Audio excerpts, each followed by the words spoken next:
Well, hey guys, I thought, what else could we do for fall here on our channel? So we're doing amber glass through the century right here on my take on home and garden.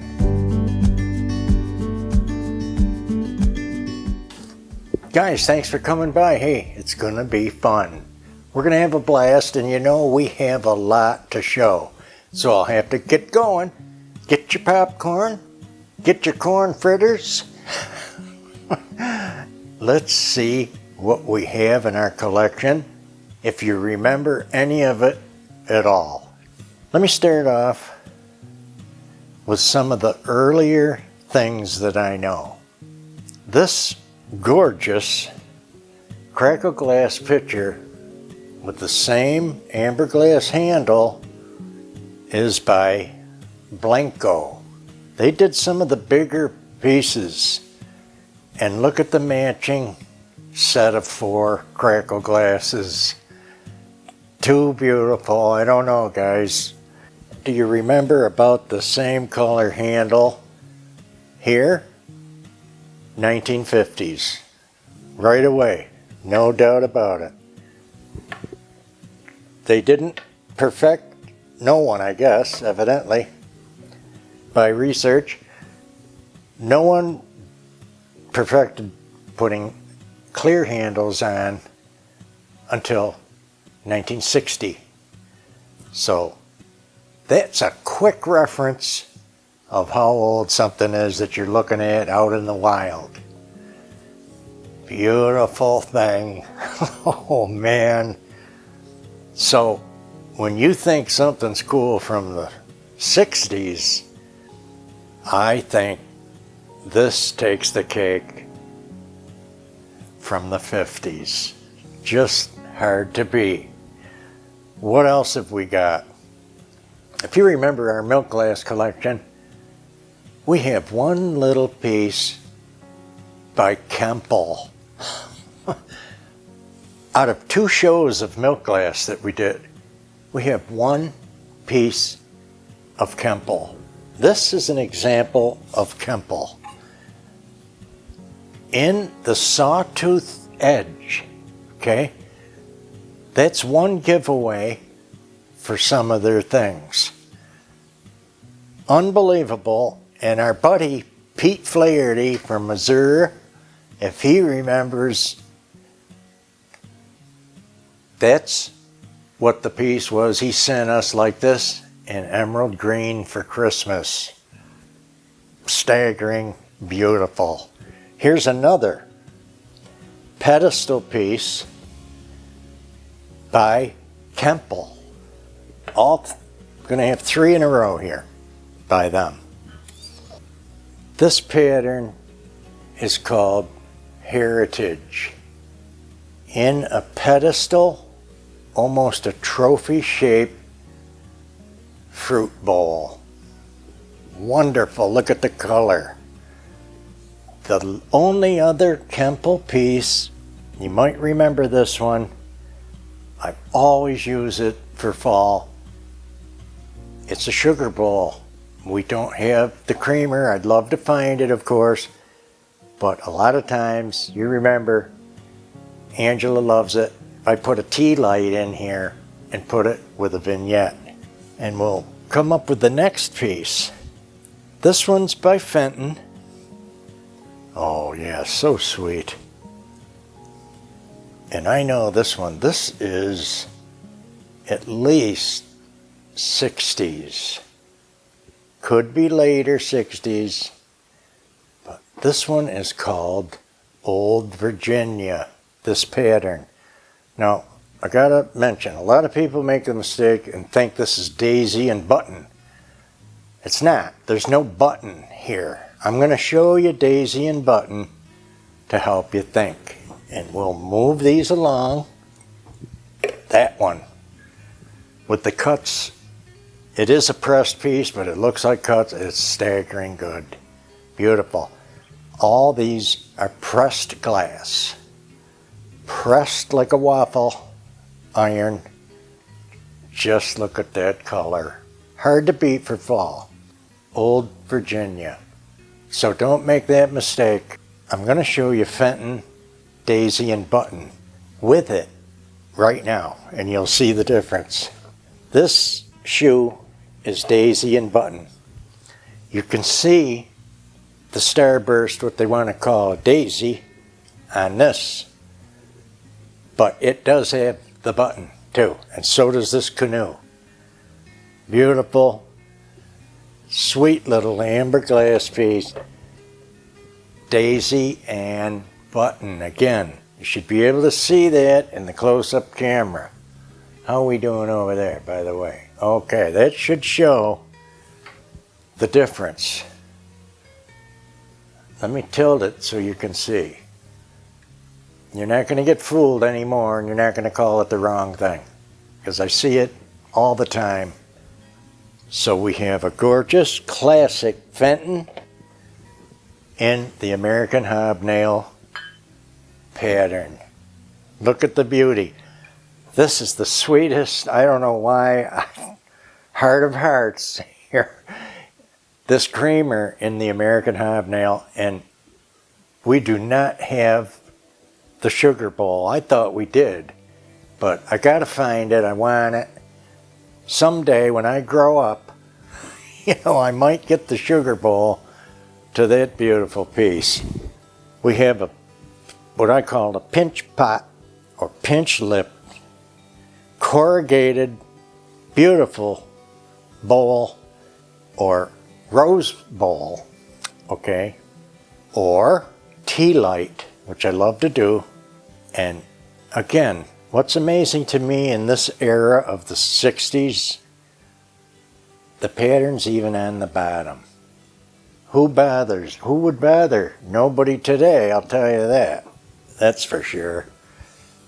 Okay, we're still going. Fenton in American hobnail little basket. Handled basket. And what do we know about this? It's applied. So this whole thing wasn't slapped in a mold, and you can't do it. This is hand done, crimped and folded. They start out with the basic planchet, okay, pull it up in their form, and then they pinch on that handle. Look how sweet this one is for you right there. Another Fenton basket. And I think this is the end of Fenton, which there's always a ton. This basket is in the thumbprint pattern. Where do we get that? Well, right around here. See that? If you were holding that, it looks like a thumbprint. So that's how you can remember this. Applied handle. This one, you could even look up the forceps mark and the master artisan that made this basket for them. It's all documented. If you remember, the little forceps have a pattern, and it told them who made it. Really beautiful. No denying this glass, you guys and girls alike. I don't know how you can not have a few pieces of this. Really don't. Well, we're getting into, how about some L.E. Smith, Hen on a Nest. So good. There's almost every color they made in this. There's opalescent, there's carnival, there's milk glass, there's bigger ones, and Westmoreland and Fenton made them too.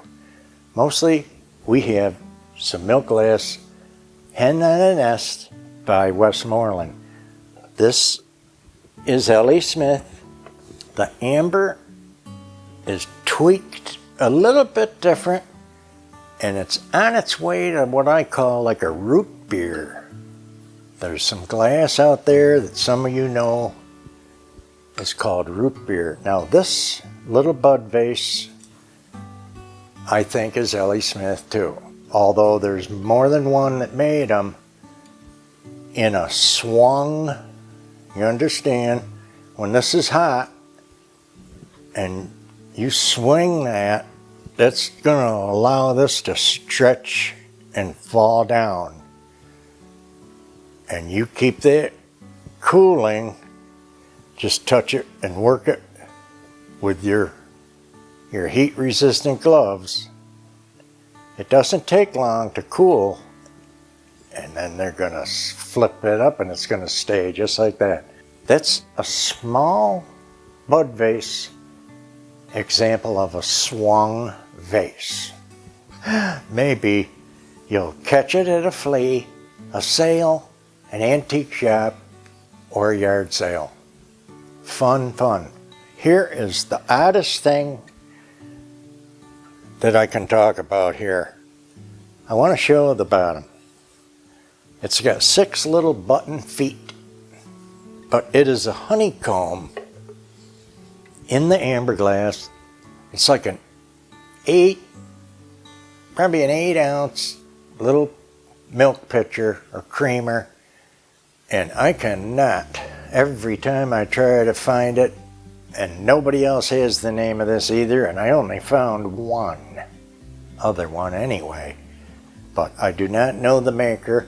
Somebody out there, if you know it, I'd love to hear it, because as long as we've had it, probably 30 some years, I still don't know the maker of that one.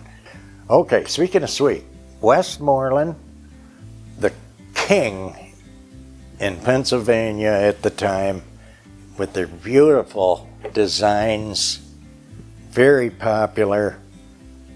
You know, we have half our milk glass is Westmoreland, but guys, check it out in the old lace pattern in the amber glass. Oh boy, heart of hearts, it's a doozy. Here's something different.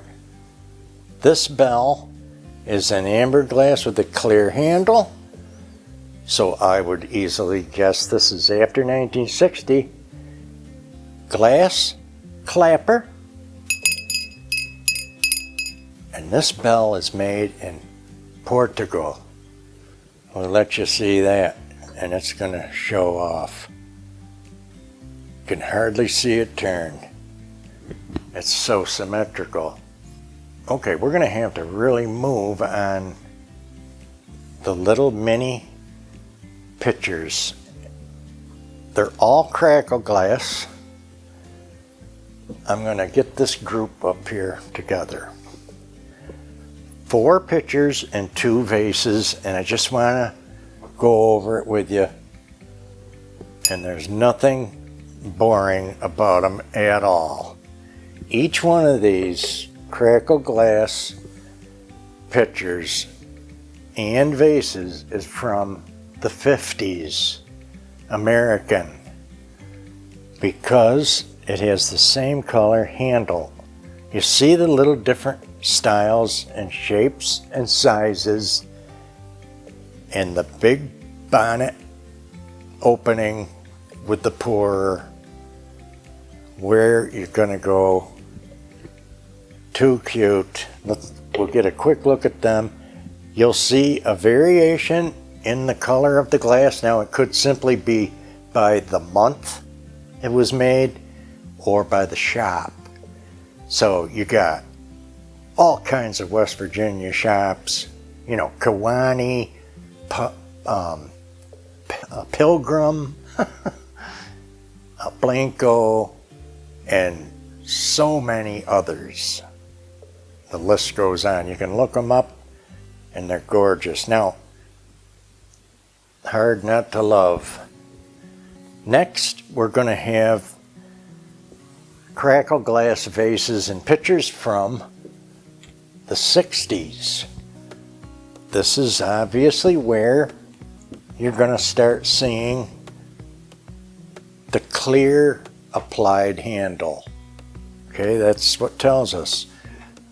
Now the next 3 are roughly the same size, but you start seeing the different shapes here and how neat and individual they all are, really. Look how rich and deep that amber is. Amazing. So good. Okay, we have another group. It's a little mini group. You've seen our channel and you've seen a lot of Fostoria, because it is a favorite here. And one of their lines was one called Coin. And here it is in this beautiful candy dish on a pedestal. And the coins are frosted. And we have 3 examples of this. And we have this Fostoria coin in red as well. And they start getting pricey. Let's take a look. Here's a smaller dish. The light can barely get through, it's so thick. This Fostoria company did not cheat. Their stuff is top shelf, beautiful in my mind. Look at this. We'll give everybody a whirl. Here's the little nut dish. Very thick and heavy in your hand. They actually gave you something back then. You know, these are 60s, coming in to 70. And that beautiful, I'm nuts about it, candy dish. Okay, next is the same era, 60s, and this is 2 examples of Indiana Glass Company, and this one is an exquisite example of reverse pressing. Okay, you just heard me talk about it in a show. If you watched our Etsy store, what was going in there, he had a reverse pressed and frosted piece, and that's how this is. This is called Loganberry. Beautiful stuff. This by Indiana Glass you've seen in a beautiful table, and you can see it behind me because I used it for our fall decor on the shelves. This is called Tiara, and it is a pressed piece, again reversed, so the press feel is, the 3D is on the bottom. Glorious piece. The top is smooth for eating. 3 more pieces of Indiana Glass, and some of my favorites.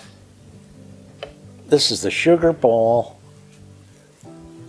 to the set. It's also Tiara pears. Look at the rich, deep amber here. This is nuts. I'll put that back, but I want to show. Here's the relish dish. We've got 2 of them. Oh, man, they're just gorgeous. I just wanted to show we have a couple of them. Love that design. And then look at this. It's so deep and rich, it's almost a root beer. This incredible spiral and sawtooth edge serving bowl is French. Now it might be Arco Rock, it might be D'Arc, but I don't have the company name, and either does anybody else, it seems.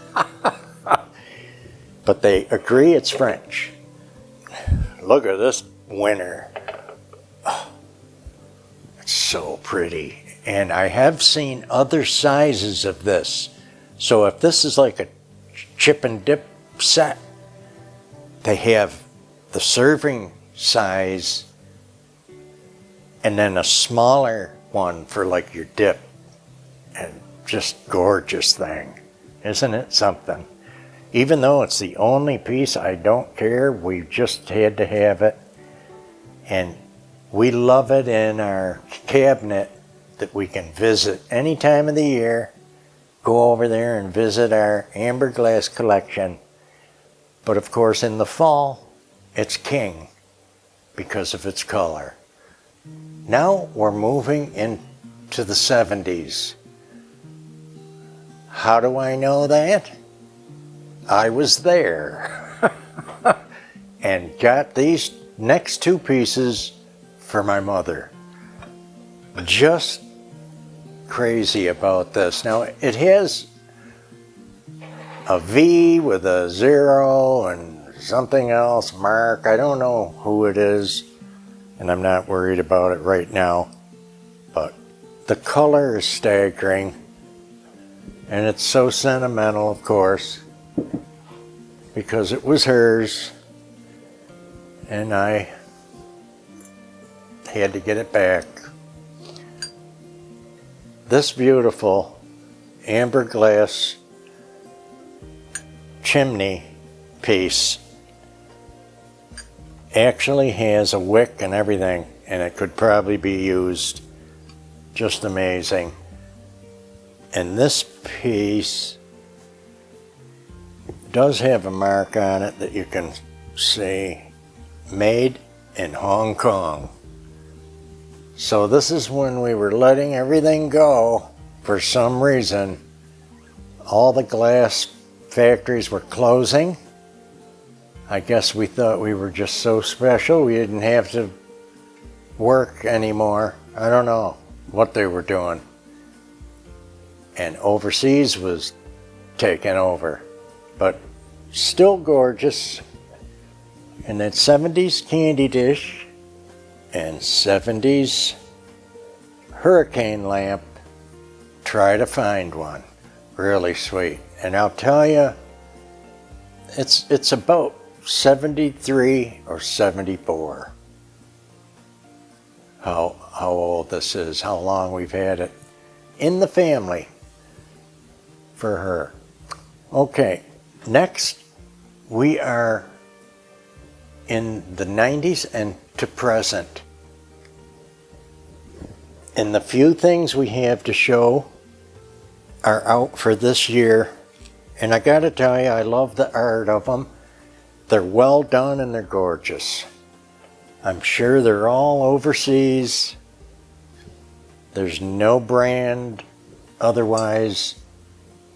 But what I love about them, and they're Angela's favorite, of course, the color's real good, but the stem and the vine, you see how they got it real artsy with the twisted vine?